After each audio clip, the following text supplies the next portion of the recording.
CM Sukhu ने किया टूटी कंडी पार्किंग स्थल का दौरा, सरकारी विभागों को शिफ्ट करने के दिए निर्देश।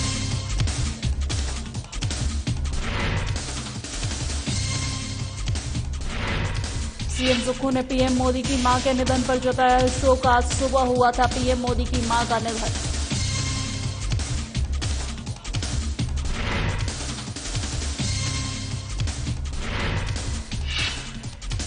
सीएम ने की समीक्षा बैठक, अधिकारियों को दिए कई आदेश। शहरी विकास, नगर और ग्राम्य योजना को लेकर की चर्चा। शिमला में डिप्टी सीएम मुकेश अग्निहोत्री ने की टीसी, कहा पूर्व सरकार में दी गई नौकरियों का होगा रिव्यू, रिपोर्ट तैयार करने को कहा।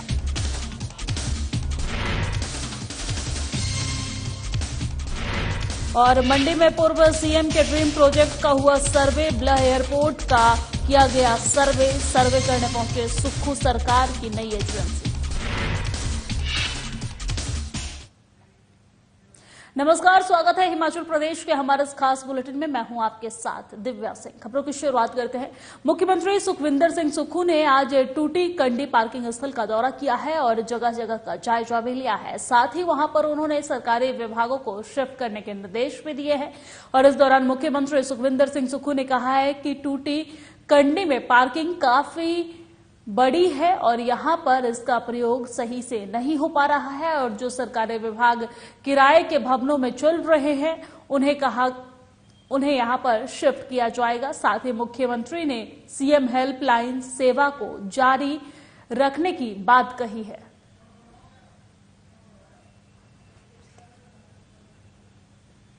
बिल्डिंग उसमें 6 मंजिलें खाली पड़ी है और सरकार ने उसको बनाया। 6 डिपार्टमेंटों को हमने वो अलॉट करनी है। इस दृष्टिकोण से वहाँ मैंने खुद विजिट करके देखा और हम चाहते हैं कि जो हमारे सरकारी विभाग किराए के मकानों पर चल रहे हैं वो सरकारी बिल्डिंग में शिफ्ट हो। इस दृष्टिकोण से मैं वहाँ गया। सीएम हेल्पलाइन को कंटिन्यू किया जाएगा या उसमें कोई रिफॉर्म? सीएम हेल्पलाइन को बिल्कुल कंटिन्यू किया जाएगा, उसमें और सुधार किया जाएगा। शिमला से एक खबर आपको दिखा रहे हैं जहां सीएम सुक्खू टूटी कंडी पार्किंग स्थल का दौरा किए हैं और सरकारी विभागों को शिफ्ट करने का उन्होंने निर्देश भी दिया है। मीडिया से बात करते हुए उन्होंने बताया है कि सरकारी विभागों को यहां पर शिफ्ट कर दिए जाएंगे।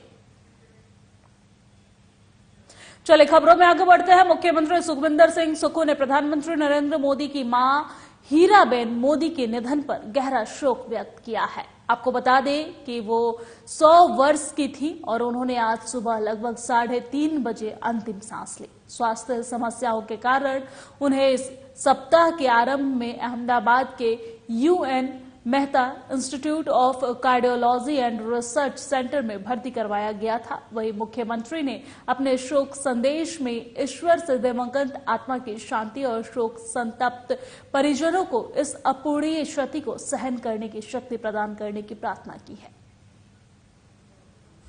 माँ का प्यार कोई भुला नहीं सकता। माँ जिस भी उम्र में पहुंच जाए हमेशा से आशीर्वाद देती है।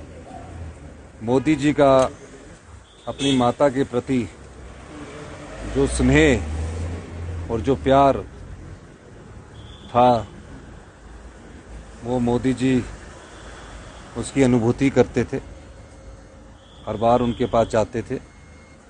आज उनकी माता जी का देहांत हुआ है।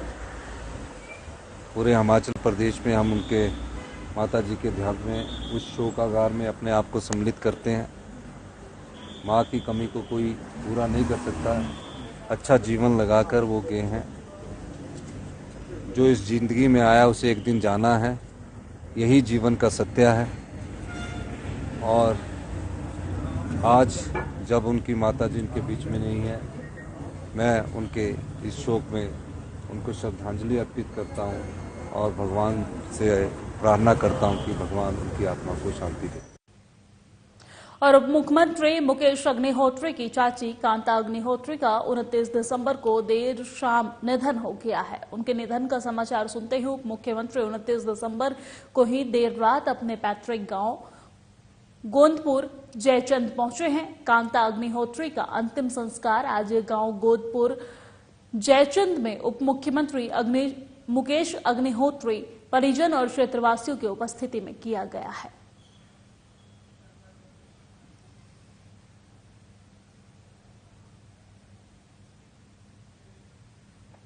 और मुख्यमंत्री ने शहरी विकास, नगर और ग्राम्य योजना और नगर निगमों की समीक्षा बैठक की अध्यक्षता की है। और वहीं मुख्यमंत्री सुखविंदर सिंह सुक्खू ने आज यहां शहरी विकास, नगर और ग्राम्य योजना और नगर निगमों की समीक्षा बैठक की अध्यक्षता करते हुए अधिकारियों को विशेष रूप से शिमला शहर में झुग्गी में रहने वालों को आवास की बेहतर सुविधा उपलब्ध करवाने के लिए ठोस योजना बनाने के निर्देश दिए हैं, जिसमें सीएम ने कहा है कि सभी नगर पालिकाओं को आत्मनिर्भर बनने के प्रयास किए जाने चाहिए और उन्होंने कहा है कि इसके लिए आय के स्रोत सृजित करने के प्रयास किए जाने चाहिए। वहीं उन्होंने शिमला नगर निगम के अधिकारियों को यह सुनिश्चित करने के भी निर्देश दिए हैं कि संजौली पार्किंग के मामले का शीघ्र समाधान किए जाए ताकि निगम इन महत्वाकांक्षी योजनाओं के माध्यम से आय अर्जित कर सके।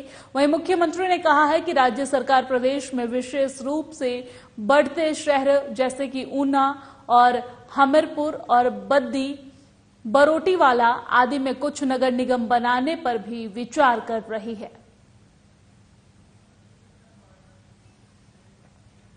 नालागढ़ में नगर परिषद अध्यक्ष मामले में माहौल गरमाया हुआ है। आज एसडीएम कार्यालय के बाहर बीजेपी पार्षदों ने बीजेपी से बागी हुई रीना शर्मा के खिलाफ अविश्वास प्रस्ताव जारी कर दिया है। आपको बता दें कि कुछ दिन पहले ही विधानसभा चुनाव में आजाद प्रत्याशी केएल ठाकुर को समर्थन देने उन्हें भारी पड़ गया और जब तक बीजेपी की टिकट का फैसला नहीं हुआ था तब तक रीना शर्मा बीजेपी के समर्थन में थी, लेकिन जैसे ही विधानसभा चुनावों की घोषणा हुई और टिकट आवंटन हुआ उसी समय केएल ठाकुर के बागी होने के साथ साथ पार्टी के अन्य समर्थक भी केएल ठाकुर के पीछे हो गए और उसी का खामियाजा आज रीना शर्मा को भुगतना पड़ रहा है। वही आज के दिन रीना शर्मा को अपना बहुमत साबित करना था, लेकिन वह एसडीएम कार्यालय नहीं पहुंची है और वही भाजपा के 5 पार्षदों ने उनके खिलाफ अविश्वास प्रस्ताव जारी कर दिया है और साथ ही डीसी सोलन को नगर परिषद में अध्यक्ष पद के लिए रिक्त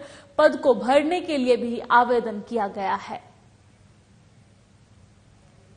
22 अक्टूबर को प्रधान के खिलाफ एक अविश्वास प्रस्ताव जो है डीसी महोदय को दिया था, जिसपे आज वोटिंग हुई है।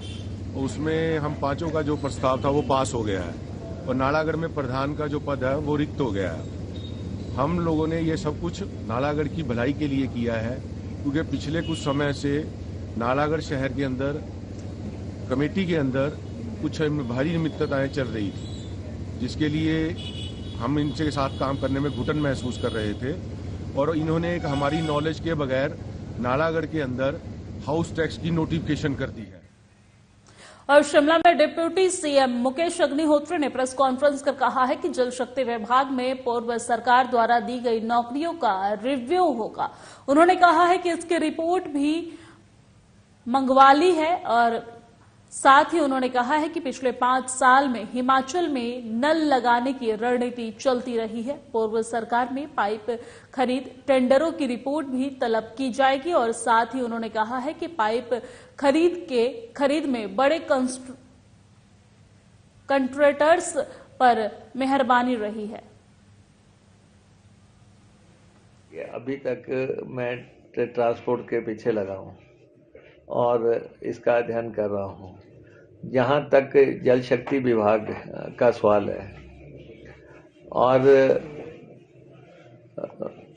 बहुत इम्पोर्टेंट डिपार्टमेंट है पूरे प्रदेश में। पानी सिंचाई सिर्फ पानी देना नहीं है, पिछले 5 साल में सिर्फ नलके लगाने की रणनीति चलती रही और नलका और पाइप यही रणनीति थी। सिंचाई भी है, सीवरेज भी है, फ्लड प्रोटेक्शन भी है और कई तरह के विभाग में काम है। लेकिन सबसे इम्पोर्टेंट ये है कि मैंने पहले भी कहा कि लगभग 35-3800 करोड़ रुपया जो है नलके लगाने पे खर्च कर दिया गया और अगले 10 साल की पाइपें भी खरीद दी गई और पूरे प्रदेश में बिखरी पड़ी हैं, जिसको कि मैंने कहा था उठा के जो है सिंचाई विभाग के और आईपीएच के जल शक्ति विभाग के स्टोर्स में रखा जाए। और हिमाचल प्रदेश में कांग्रेस की सुक्खू सरकार ने जिस प्रकार से प्रदेश भर में पूर्व की जयराम सरकार के कार्यों को डिनोटिफाई किया है, वहीं कांग्रेस की सुक्खू सरकार ने ब्लह में प्रस्तावित ग्रीनफील्ड एयरपोर्ट के सामाजिक सर्वेक्षण का कार्य एसआर एशिया कंपनी को सौंप दिया है और नए सिरे से सर्वे की रिपोर्ट 2 महीने में सौंपने को कहा है। और इसी कड़ी में शुक्रवार से बलह में सामाजिक सर्वेक्षण का कार्य शुरू हो गया है। जानकारी देते हुए एसआर एशिया के डायरेक्टर वीरेंद्र ने बताया है कि मंडी के बलह में प्रस्तावित इंटरनेशनल एयरपोर्ट को लेकर सामाजिक सर्वेक्षण का कार्य शुरू कर दिया गया है और लगभग 15 से 16 लोगों की टीम इस कार्य को कर रही है।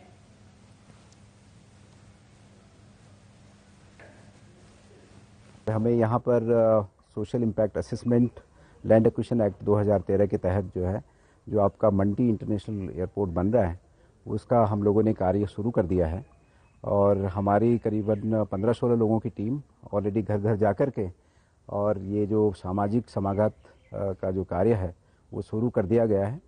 काफ़ी सारा जो इसका प्रोजेक्ट अफेक्टेड फैमिलीज हैं वो काफ़ी स्प्रेड हैं, तो हम लोग घर घर जाकर के आइडेंटिफाई कर रहे हैं कि भाई कौन कहाँ पर रहते हैं और उसके साथ जो विवरण उनका चाहिए फॉर्म 2 के हिसाब से जो इंडियन जो लैंड एक्विजिशन है।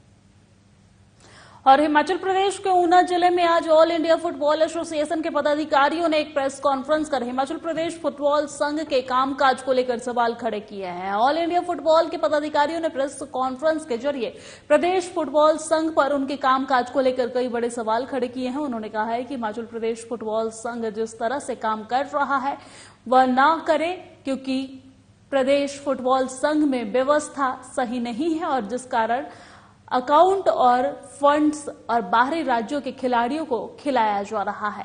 इसकी जानकारी पारदर्शिता से सबको मिले। उन्होंने कहा है कि हिमाचल प्रदेश फुटबॉल संघ द्वारा खिलाड़ियों की शिकायतों को नहीं सुना जा रहा है। जो इनके अकाउंट खोले गए हैं उसकी कोई जानकारी नहीं है, कहां अकाउंट खोले गए हैं, जो कमेटियां बनाई जानी चाहिए वह यहां नहीं बनाई गई, वो कहां बनाई गई है इसकी कोई जानकारी नहीं है। तमाम सवाल खड़े करते हुए उन्होंने हिमाचल प्रदेश फुटबॉल संघ के कामकाज की पारदर्शिता को सबके सामने लाए जाने की बात कही है। ये पहुंचाना है कि हिमाचल प्रदेश फुटबॉल एसोसिएशन जिस ऑटोक्रेटिक वे से काम कर रहा है वो ना करे और जो बच्चों का हक है बच्चों तक पहुंचना चाहिए। हम ट्रांसपेरेंसी और अकाउंटेबिलिटी की बात कर रहे हैं, जानकारियों की बात कर रहे हैं और एक पारदर्शिता की जो है बात कर रहे हैं कि वो जो कि एक संघ में होने चाहिए। तो सर आपने इतने बड़े-बड़े आरोप लगाए हैं, तो क्या आप क्या समझते हैं कि कहीं ना कहीं ये जो आपने आरोप लगाए हैं ये कहीं ना कहीं धांधली चल रही है, घोटालेबाजी चल रही है? नहीं, हमने आरोप नहीं लगाया, हमने केवल एक जानकारी दी है कि इस प्रकार की व्यवस्था जो है वो चल रही है। इसमें हो सकते हैं कोई लोग सम्मिलित भी हैं इसमें, तो उन लोगों का भी पर्दाफाश होना जो है वो जरूरी है। अगर कुछ भी चीजें हो रही हैं, जिस प्रकार अकाउंट की बात हुई है, फंड की बात हुई है, बाहरी प्लेयरों को खिलाने की बात हुई है, तो हम चाहते हैं कि इसकी सब जानकारी जो है वो आम जनता के साथ साझा की जाए। और मेरे साथ हिमाचल प्रदेश की खबरों में फिलहाल